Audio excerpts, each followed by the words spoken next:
আসসালামু আলাইকুম, স্বাগত জানাচ্ছি চ্যানেল আই সংবাদে। সংবাদ কক্ষে আপনাদের সাথে আছি আমি প্রিয়াঙ্কা। বিস্তারিত সংবাদে শুরুতেই জানিয়ে দিচ্ছি সুপার ফ্রেশ ফর্টিফাইড সয়াবিন তেল সংবাদ শিরোনামগুলো। গাজীপুরে পিকনিকের বাস বিদ্যুতায়িত হয়ে ইসলামিক ইউনিভার্সিটি অফ টেকনোলজির ৩ শিক্ষার্থীর মৃত্যু, আহত ৩০ জন। চুয়াডাঙ্গা জেলা বিএনপির সম্মেলনে মির্জা ফখরুল সহ কেন্দ্রীয় নেতাদের যোগদান, লন্ডন থেকে বক্তব্য দেবেন তারেক রহমান।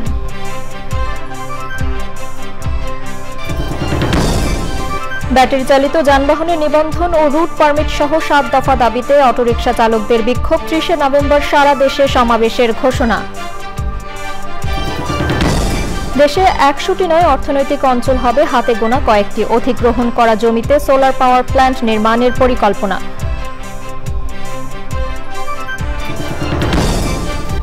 জলবায়ু অভিঘাত মোকাবেলায় প্রতিশ্রুত অর্থ সাহায্য অপর্যাপ্ত দাবি ক্ষতিগ্রস্ত দেশগুলোর, জীবাশ্ম জ্বালানি বন্ধে দোদুল্যমানতায় হুমকিতে ধরিত্রী। এবং অ্যান্টিগা টেস্টে লুইস অ্যাথানাসকে সেঞ্চুরির আগে ফিরিয়ে স্বস্তিতে প্রথম দিন পার করল বাংলাদেশ, ওয়েস্ট ইন্ডিজের সংগ্রহ ৫ উইকেটে ২৫০ রান।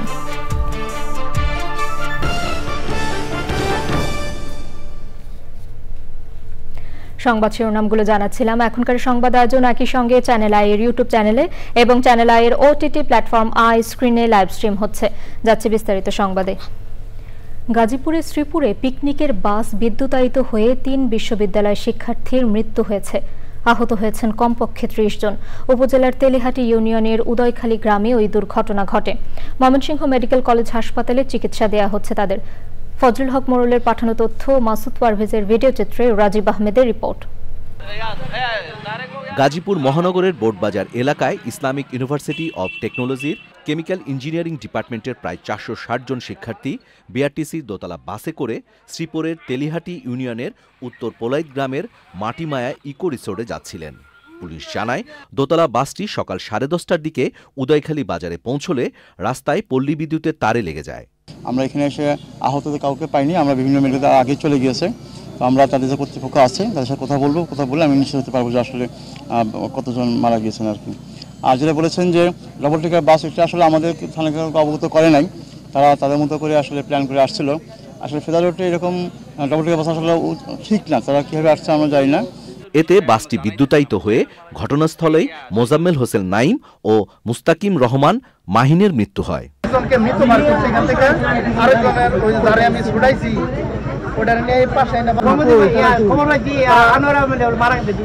ময়মনসিংহ মেডিকেল কলেজ হাসপাতালে নেওয়ার পথে জোবায়েদ আলম সাকিব নামে আরও এক শিক্ষার্থীর মৃত্যু হয়। ময়মনসিংহ মেডিকেল কলেজ হাসপাতালের উপপরিচালক জাকিউল ইসলাম জানিয়েছেন ৩ জনকে মৃত অবস্থায় হাসপাতালে আনা হয়েছে, আহত অন্যদের চিকিৎসা দেওয়া হচ্ছে। Rajib Ahmed, channel I. চুয়াডাঙ্গা জেলা বিএনপির দ্বিবার্ষিক সম্মেলন চলছে। টাউন ফুটবল মাঠে সম্মেলন উদ্বোধন করেন বিএনপির মহাসচিব মির্জা ফখরুল ইসলাম আলমগীর। সম্মেলনে প্রধান অতিথি হিসেবে বক্তব্য রাখবেন বিএনপির ভারপ্রাপ্ত চেয়ারম্যান তারেক রহমান। এরপর কাউন্সিলরদের প্রত্যক্ষ ভোটে জেলা বিএনপির নতুন নেতৃত্ব নির্বাচন করা হবে। সম্মেলন ঘিরে উৎসবের আমেজ বিরাজ করছে চুয়াডাঙ্গার বিএনপির নেতাকর্মীদের মধ্যে। সমাবেশস্থলে বক্তব্য রাখছেন বিএনপির মহাসচিব মির্জা ফখরুল ইসলাম আলমগীর। আমরা সরাসরি যাচ্ছি সেখানে।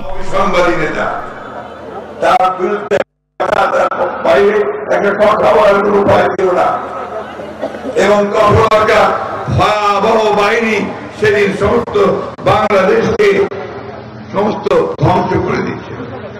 এই যে কিছুদিন আগে দুদু বললেন যে তাকে প্রায় ১ বছর কারাগারে থাকতে হয়েছে, শত শত মানুষকে সেদিন গুম করা হয়েছে।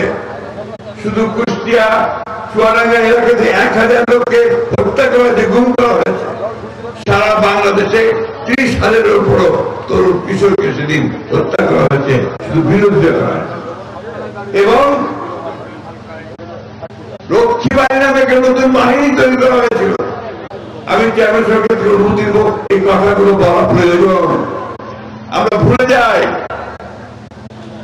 যাই সেই ন্যারেটিভটাকে, সেই বয়ানকে, যে 1972 সাল থেকে 75 সাল পর্যন্ত সেই শেখ মুজিবকে দেশের মানুষ অন্ধভাবে বিশ্বাস করে ভোট দিয়েছিল।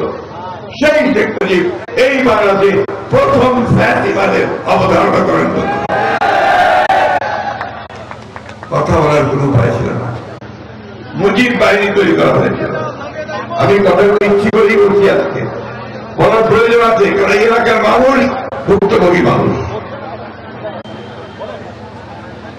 রক্ষী বাহিনী, মুজিব সেনা এবং তাদের স্লোগান ছিল এক নেতা এক দেশ, শেখ মুজিবের বাংলাদেশ। মনে আছে আপনাদের?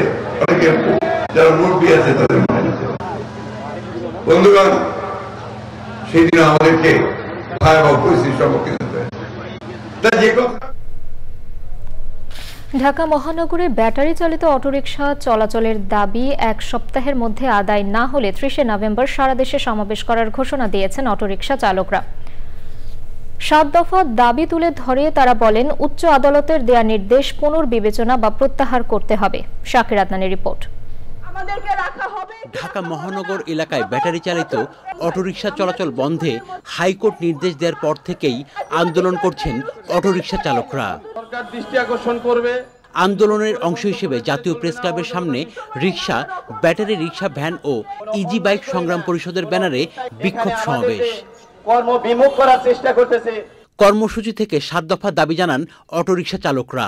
এর মধ্যে রয়েছে ইজি বাইক ও রিকশা সহ ব্যাটারি চালিত যানবাহনের নিবন্ধন, চালকদের লাইসেন্স ও রুট পারমিট দেয়া, কারিগরি ত্রুটি সংশোধন করে ব্যাটারি চালিত যানবাহনের আধুনিকায়ন, বিদ্যুৎ চুরি ও অপচয় বন্ধে ইলেকট্রিক যানবাহনের জন্য চার্জিং স্টেশন স্থাপন এবং গণ অভ্যুত্থানে নিহত শ্রমিকদের পরিবারকে ক্ষতিপূরণ ও আহতদের চিকিৎসা ও পুনর্বাসন নিশ্চিত করা এবং সড়ক মহাসড়কে স্বল্পগতির যানবাহনের জন্য সার্ভিস লেন করা।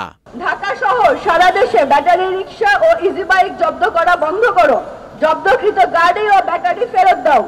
চালক সহ সংশ্লিষ্টদের পর্যাপ্ত প্রশিক্ষণের ব্যবস্থা করে সড়কের শৃঙ্খলা প্রতিষ্ঠা করো। আমরা যদি বলি এটি আদালতের বিরোধী রায়, কারণ সুপ্রিম কোর্টের রায়ের বিপরীতে হাইকোর্ট রায় দিয়েছে, অনেকটি অকার্যকর রায়। সমাবেশ থেকে পরবর্তী কর্মসূচি ঘোষণা করা হয়। নীতিমালার আলোকে আপনারা এই বিষয়ে সুরাহা করবেন, আমাদের সাথে প্রয়োজনে বসবেন। যদি 7 দিনের মধ্যে এটা সুরাহা না হয়, আমরা সারা বাংলাদেশে আগামী 30 তারিখ আমাদের শ্রমিকরা সংগ্রাম পরিষদের নেতৃত্বে সারা দেশে ঢাকার আন্দোলনরত শ্রমিকদের সাথে সংহতি জানিয়ে সমাবেশ করবে। দাবি আদায় না হওয়া পর্যন্ত আন্দোলন চালিয়ে যাওয়ার কথা বলেন আন্দোলনকারীরা। Shakir Adnan, channel I, Dhaka. দেশে 100টি অর্থনৈতিক অঞ্চল করার পরিকল্পনা থেকে সরে এসেছে সরকার। বাংলাদেশ অর্থনৈতিক অঞ্চল কর্তৃপক্ষ বেজার চেয়ারম্যান জানিয়েছেন, দেশে অর্থনৈতিক অঞ্চল হবে হাতে গোনা কয়েকটা, যেখানে বিনিয়োগকারীদের সব ধরনের সুবিধা নিশ্চিত করা হবে। যেগুলোর জমি অধিগ্রহণ করা হয়েছে সেগুলোতে আপাতত সোলার পাওয়ার প্ল্যান্ট নির্মাণের পরিকল্পনা নেওয়া হয়েছে। পরাগ আজিমের রিপোর্ট। শিল্পায়ন, কর্মসংস্থান, উৎপাদন ও রপ্তানি বাড়াতে সারা দেশে 100টি বিশেষ অর্থনৈতিক অঞ্চল প্রতিষ্ঠার উদ্যোগ নিয়েছিল বিগত সরকার। তবে কাজ শুরু হয়েছে খুব কম জায়গাতেই। উদ্যোক্তা ও বিনিয়োগকারীদের জন্য পর্যাপ্ত সুযোগ সুবিধা এখনও নিশ্চিত করা যায়নি। এমন অবস্থায় অর্থনৈতিক অঞ্চল নিয়ে নতুন পরিকল্পনার কথা জানালো বাংলাদেশ অর্থনৈতিক অঞ্চল কর্তৃপক্ষ বেজা। একটা সাকসেসফুল অর্থনৈতিক অঞ্চল 100টা আনসাকসেসফুল অর্থনৈতিক অঞ্চলের চেয়ে অনেক বেশি ইউজফুল। সো আমরা এটাকে রাইট সাইজিং বলছি। এখন যখন আমরা একটা অর্থনৈতিক অঞ্চল করব বলছি, তখন আসলে কিন্তু আমি অনেকগুলো জিনিস ইনভেস্টরকে প্রমিস করছি। তাকে আমি পানির ব্যবস্থা করে দিব, বিদ্যুৎ দিব, তাকে আমি গ্যাস দিব, তাকে আমি লেবার অ্যাক্সেস দিব, তাকে আমি লেবারের জন্য রেসিডেন্সি দিব, তাকে আমি রাস্তা করে দিব, সবই করে দিব বলছি, ড্রেনেজ করে দিব। কিন্তু প্র্যাকটিক্যালি যদি আমি এটা এক্সিকিউট করতে না পারি, তাহলে ইনভেস্টর যারা আসবেন তারা ডিসঅ্যাপয়েন্টেড হয়ে ফেরত যাবেন। তাই আমাদের এখন প্ল্যান হচ্ছে যে আমরা অল্প কয়েকটা অর্থনৈতিক অঞ্চলে ফোকাস করব, এবং যেগুলোতে ফোকাস করব সেই কয়েকটা অর্থনৈতিক অঞ্চলে আমরা আপনাকে এই মাসে, এই বছরের এই মাসে, লেটস সে হাইপোথেটিক্যালি আমি এক্সাম্পল হিসেবে বলি যে ঠিক আছে, আগামী মিরেশ্বরাই অর্থনৈতিক অঞ্চলে আমি আগামী জুন মাসের আপনাকে ইলেকট্রিসিটি অ্যাক্সেস কনফার্ম করছি। সো আমি ওনাদেরকে একটা রোড ম্যাপ দিয়ে দিব। বর্তমানে সারা দেশে 61,000 একর জমি আছে, যেগুলো নিয়ে ভিন্ন পরিকল্পনা রয়েছে বেজার। তার মধ্যে যতটুক লাগবে ততটুক আমরা ইমিডিয়েটলি কনস্ট্রাকশনে চলে যাচ্ছি বা ডেভেলপমেন্টে চলে যাচ্ছি। বাকি জমিগুলো আমরা একটা অল্টারনেটিভ পারপাসে ইউজ করার কথা চিন্তা করছি। আমাদের প্রাইমারি গোল হচ্ছে এগুলোকে সোলার পার্ক করে ফেলা, যদি সম্ভব হয়। যে জমিগুলোর যদি উইক এবিলিটি থাকে, ক্যাপাসিটি থাকে, তাহলে আমরা পিপিপি মডেলের মাধ্যমে আমরা এগুলোকে সোলার পার্ক করে ফেলবো, তাহলে আমাদের দেশের যেই সোলারের রিনিউয়েবল এনার্জি টার্গেট আছে সেটাও মিট হবে, আবার একই সাথে ওই জমিগুলোরও কোনো একটা ইউটিলাইজেশন হবে। যখন ইন্ডাস্ট্রিয়ালাইজেশনের প্রয়োজন হবে তখন আমরা সোলার পার্কগুলোকে রিপ্লেস করে বা অন্য এক জায়গায় প্লেস করে আমরা ওগুলোকে ইন্ডাস্ট্রিয়ালাইজেশনে চলে যাব। আশিক চৌধুরী বলেছেন, অর্থনৈতিক অঞ্চল কমিয়ে ফেলা মানে বিনিয়োগের সুযোগ কমিয়ে ফেলা নয়, বরং আন্তর্জাতিক মানের উৎপাদন ও বিনিয়োগ সুবিধা নিশ্চিত করতেই তাদেরই সময়োচিত পদক্ষেপ। পরাগ আজিম, চ্যানেল আই, ঢাকা। জুলাই গণ অভ্যুত্থানে পুলিশের গুলিতে এক চোখ ও নাক মুখ হারানো যুবক খোকন চন্দ্র বর্মন কাতরাচ্ছেন হাসপাতালের বিছানায়। মুখের সার্জারির জন্য তাকে অস্ট্রেলিয়া নেয়ার কথা থাকলেও কেন এত দেরি হচ্ছে এ প্রশ্ন খোকনের। হাসপাতাল কর্তৃপক্ষ বলছে উন্নত চিকিৎসার জন্য বিদেশে নেয়ার সব প্রস্তুতি সম্পন্ন, এখন মেলবোর্নে চিকিৎসকদের অনুমোদনের অপেক্ষা। হাবিবুর রহমানের ভিডিও চিত্রে লায়লা নওশিনের রিপোর্ট। শেরপুরের তরুণ খোকন চন্দ্র বর্মন জুলাই গণ অভ্যুত্থানের সময় 5ই আগস্ট যাত্রাবাড়ি ফ্লাইওভারের নিচে গুলিবিদ্ধ হয় সে। সেদিন যাত্রাবাড়িতে যে গণহত্যা চলে সেখান থেকে প্রাণে বেঁচে যায় খোকন। নাক মুখ চোখ হারানো খোকন যেন বিগত সরকারের নারকীয় দুঃশাসনের প্রতীক হয়ে আছে। প্রায় 4 মাস ধরে খোকন ভর্তি আছে রাজধানীর জাতীয় বার্ন অ্যান্ড প্লাস্টিক সার্জারি ইনস্টিটিউটে। অঙ্গ হারানোর যন্ত্রণার মাঝেই হঠাৎ যেন ফিরে আসে 5ই আগস্টের সেই বিভৎস স্মৃতি। আমি গেছি তখন আমি গেছি একটা জায়গায় আমি বসেছিলাম, কিন্তু সেখানে গিয়েও আমাকে খুব কাছ থেকে হয়তো আমার মাথায় গুলি করতে চাইছিল, ভাগ্যবশত গুলি কামড় খেয়ে করে যায়, তারপরে আমার এও খেয়ে যায়। তারপরে সেখান থেকে মুখমণ্ডলের সার্জারি ও উন্নত চিকিৎসার জন্য পাসপোর্ট নিয়ে প্রস্তুত, অপেক্ষা কবে আসবে সেই ডাক। আমি একটা আবেদন, আমাকে যেন আগে না করা হয়, খুব গুরুত্ব রাখায় দেওয়া হয়। আমার এই অবস্থায় থাকতে এখন আমার খুবই অসুখকে আর থাকতে ইচ্ছা করতেছে না। এই অবস্থা আমি খুব যদি একটু দ্রুত চেষ্টা করে উপদেষ্টা স্যার ম্যাডামরা, তাহলে হয়তো তার যে বিষয়টা একটু দ্রুত হতো আর কি। অস্ট্রেলিয়ার মেলবোর্নের সেন্ট ভিনসেন্ট হাসপাতালে খোকনের সার্জারির ব্যবস্থা করা হলেও এখনও কেন বিলম্ব হচ্ছে জানালেন দায়িত্বরত চিকিৎসক। খুবই জটিল একটা অপারেশন, ওদের জন্য জটিল, তাই ওদের কিন্তু এই ডিসিশনটা নেওয়াটা একটু সময় লাগতেছে যে আমরা কোনটার পর কোনটা করব। এর ভিতরে আবার এমন কিছু জিনিস আছে যেটা বিভিন্ন ডিভাইস দিয়ে তৈরি করে এখানে দিতে হবে, তো সবগুলো একই টাইমে হতে হবে। আমরা আশা করি হয়তো মাসখানেকের মধ্যে আমরা তাকে ফ্লাই করতে সক্ষম হব। জুলাই গণ অভ্যুত্থানে নাক মুখ চোখ হারানো 23 বছরের তরুণ খোকনের যন্ত্রণাদগ্ধ আকুতি, দ্রুতই তাকে নেওয়া হোক বিদেশে। Laila Nowshin, channel I, Dhaka.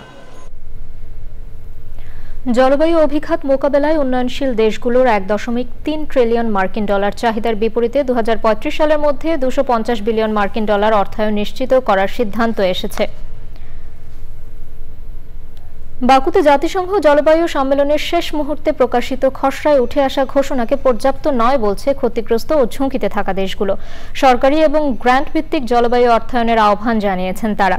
জীবাশ্ম জ্বালানি বন্ধে জোর প্রতিশ্রুতি সত্ত্বেও সৌদি আরব সহ কিছু পক্ষের দোদুল্যমান অবস্থানে হুমকিতে ধরিত্রীর ভবিষ্যৎ। আজারবাইজানের বাকু থেকে আরও জানাচ্ছেন আলিম আল রাজি। প্রতিনিয়ত বৈশ্বিক উষ্ণায়ন বার্তা দিচ্ছে ধ্বংসাত্মক বিভীষিকাময় ভবিষ্যতের। পূর্বাভাস বলছে 2024 হতে যাচ্ছে সভ্যতার উষ্ণতম বছর, যা বার্তা দিচ্ছে তাপজনিত দুর্যোগ ও মৃত্যুর মিছিল দীর্ঘ করার। সংকট থেকে উত্তরণে জাতিসংঘ জলবায়ু সম্মেলনের 29তম আসরের শেষ পর্যায়ে এসে যখন খসড়া টেক্সট প্রকাশিত হলো, তখন জীবাশ্ম জ্বালানি বন্ধে গৃহীত প্রতিশ্রুতি বাস্তবায়নে নেই কার্যকর কোনো উদ্যোগ। বিশ্বব্যাপী জলবায়ু সংকট মোকাবেলায় এখনও প্রয়োজনীয় অর্থের সংস্থান না হওয়াকে দীর্ঘমেয়াদে হতাশাব্যঞ্জক বলছেন বিশ্লেষকরা। কয়েকটি জিনিসকে জোর দেওয়া হয়েছে, সেটা হলো NCQG, যেটা নিউ কালেকটিভ কোয়ান্টিটিফাইড গোল, এবং এটার পাশাপাশি লস অ্যান্ড ড্যামেজে আমরা বেশি গ্র্যান্ট চাচ্ছি কম্পেয়ার টু লোন। পাশাপাশি LDC কান্ট্রিগুলোর জন্য সেপারেট ফান্ড থাকার ব্যাপারে বলা হয়েছে। LDC কান্ট্রিগুলো যেন ডাইরেক্ট টু অ্যাক্সেস ফান্ড হয় সে ব্যাপারেও কিন্তু কথা বলেছে। যেন কিছু তুলে ধরেছি ড্রাফটের মধ্যে, এবং এটা এখন ফাইনাল স্টেজে আছে। বাকু COP29-এ খুব বেশি যে প্রাপ্তি হয়েছে বলবো না, আবার একেবারেই প্রাপ্তি হয়নি তাও না। আবার আগামী বছর ব্রাজিলে যখন COP30 হবে তখন আবারও আমরা আমাদের দাবি দাওয়াগুলো তুলে ধরব। যারা ভালনারেবল কান্ট্রি তারা যেন আমরা এক থাকি এবং একসাথে দাবিগুলো তুলে ধরতে পারি। এদিকে অচলাবস্থার মধ্যে সংযুক্ত আরব আমিরাত জীবাশ্ম জ্বালানি থেকে ধীরে ধীরে সরে আসার বিষয়ে দেশগুলোকে তাদের পূর্বের প্রতিশ্রুতি রক্ষা করার আহ্বান জানালেও সৌদি আরব এবং তার মিত্ররা এই পরিবর্তনের প্রস্তাব ঠেকানোর জন্য কার্যত বাধা দিচ্ছে। এমন অবস্থা সংকট ঘনীভূত করবে উল্লেখ করে ব্যাপক বিক্ষোভ করেছেন পরিবেশবাদীরা। জলবায়ু অর্থায়নে বেসরকারি খাতকে যুক্ত করার প্রসঙ্গকে অনেকে ইতিবাচকভাবে দেখলেও চূড়ান্ত কোনো সিদ্ধান্ত নেওয়া হয় এখনও কাটেনি অনিশ্চয়তা। আর বাস্তবতা বলছে বিভিন্ন টেবিল আর ফোরামের আলোচনাতেই ঝুলে আছে মানব সভ্যতার ভবিষ্যৎ। আজারবাইজানের বাকু থেকে আলিমাল রাজি, চ্যানেল আই।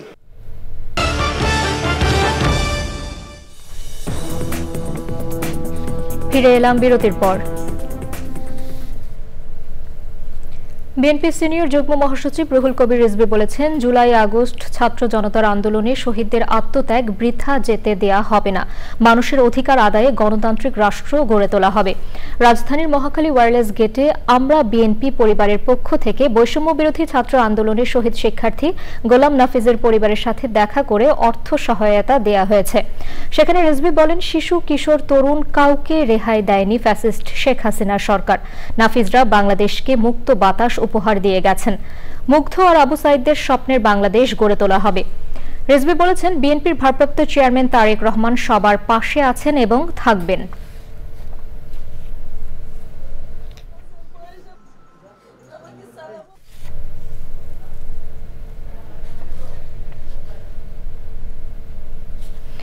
দর্শক, চুয়াডাঙ্গা জেলা বিএনপির দ্বিবার্ষিক সম্মেলন চলছে। সম্মেলনে প্রধান অতিথি হিসেবে লন্ডন থেকে অনলাইনে যুক্ত হয়ে বক্তব্য দিচ্ছেন বিএনপির ভারপ্রাপ্ত চেয়ারম্যান তারেক রহমান। আমরা সরাসরি যাচ্ছি সেখানে।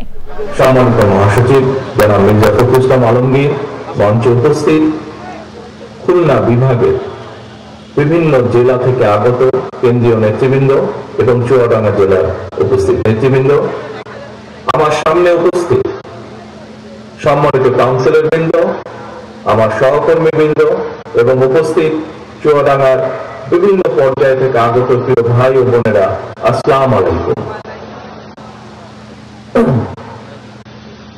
আজকে চুয়াডাঙ্গা এবং বাংলাদেশ জাতীয়তাবাদী দলের জন্য একটি গুরুত্বপূর্ণ দিন। বহু বছর পরে আজকে চুয়াডাঙ্গা জেলায় বাংলাদেশ জাতীয়তাবাদী দলের ডিস্ট্রিক্ট বা জেলা সম্মেলন অনুষ্ঠিত হচ্ছে। প্রথম পর্বে আমরা আছি, কিছুক্ষণের মধ্যেই প্রথম পর্ব শেষ হয়ে যাবে, দ্বিতীয় পর্ব শুরু হবে। প্রথম পর্বে বিভিন্ন পর্যায়ে দলের মহাসচিব সহ জেলা পর্যায়ে, কেন্দ্রীয় পর্যায়ে বিভিন্ন পর্যায়ের নেতৃবৃন্দ বক্তব্য রেখেছেন আমাদের এক শহীদ সহকর্মীর সন্তান। উপস্থিত আছেন আমাদের আরো শহীদ পরিবারের সদস্যরা। আজকের এই জেলা সম্মেলনে আমি স্মরণ করতে চাই বিগত স্বৈরাচার আন্দোলনে আমাদের যে সকল সহকর্মী শহীদ হয়েছেন তাদেরকে। আমি স্মরণ করতে চাই আজকের এই জেলা সম্মেলনে সমগ্র চুয়াডাঙ্গা সহ সমগ্র বাংলাদেশে আমাদের শত হাজারো সহকর্মী যাদেরকে আমরা হারিয়েছি, যে সকল সহকর্মী যারা বিভিন্নভাবে পঙ্গুত্ব বরণ করেছেন তাদেরকে শ্রদ্ধার সঙ্গে স্মরণ করতে চাই। আমি স্মরণ করতে চাই আমাদের সারা দেশে ছড়িয়ে ছিটিয়ে থাকা সেই ৬০ লক্ষ নেতাকর্মী যারা স্বৈরাচারী বিরোধী আন্দোলনে ভূমিকা, যারা গায়েবী মামলা সহ মিথ্যে মামলার নির্যাতনের শিকার হয়েছেন। সারা দেশে ছড়িয়ে থাকা, ছিটিয়ে থাকা আমার সেই ৬০ লক্ষ সহকর্মীদেরকে আমি স্মরণ করতে চাই। দর্শক, চুয়াডাঙ্গায় বিএনপি দ্বিবার্ষিক সম্মেলনে বক্তব্য রাখছিলেন বিএনপির ভারপ্রাপ্ত চেয়ারম্যান তারেক রহমান। এবারে নিটোল টাটা কৃষি সংবাদ।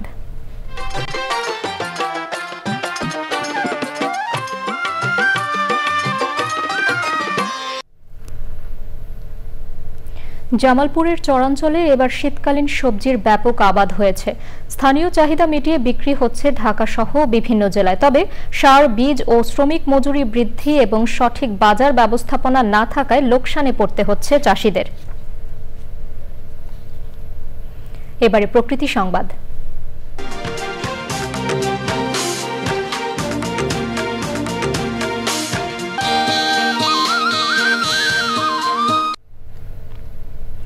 পদ্মার ভাঙন রোধে শরীয়তপুরের জাজিরা রক্ষা বাঁধ দ্রুত বাস্তবায়নের দাবি জানিয়েছেন স্থানীয়রা। দেশের পরিবর্তিত রাজনৈতিক পরিস্থিতিতে বাঁধের কাজ নির্ধারিত সময়ে শেষ হওয়া নিয়ে আশঙ্কা জানিয়েছেন ভাঙন কবলিতরা। তবে যথাসময়েই বাঁধের নির্মাণ কাজ শেষ হবে বলে জানিয়েছে পানি উন্নয়ন বোর্ড।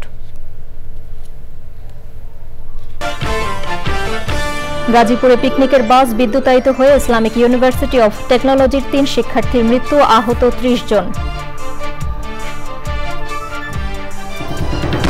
চুয়াডাঙ্গায় জেলা বিএনপির সম্মেলনে মির্জা ফখরুল সহ কেন্দ্রীয় নেতাদের যোগদান। লন্ডন থেকে বক্তব্য দেন তারেক রহমান।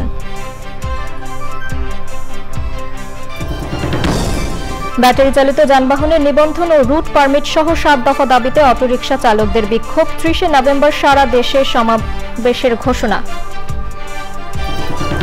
দেশে ১০০টি নয় অর্থনৈতিক অঞ্চল হবে হাতে গোনা কয়েকটি। অধিগ্রহণ করা জমিতে সোলার পাওয়ার প্ল্যান্ট নির্মাণের পরিকল্পনা।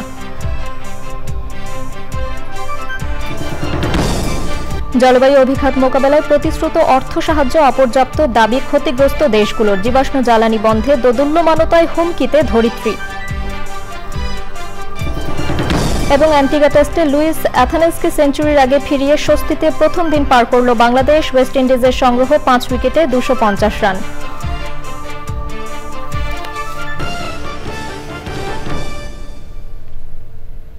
দর্শক, এখনকার সংবাদ আয়োজন এ পর্যন্তই। এতক্ষণ সাথে থাকার জন্য ধন্যবাদ সবাইকে।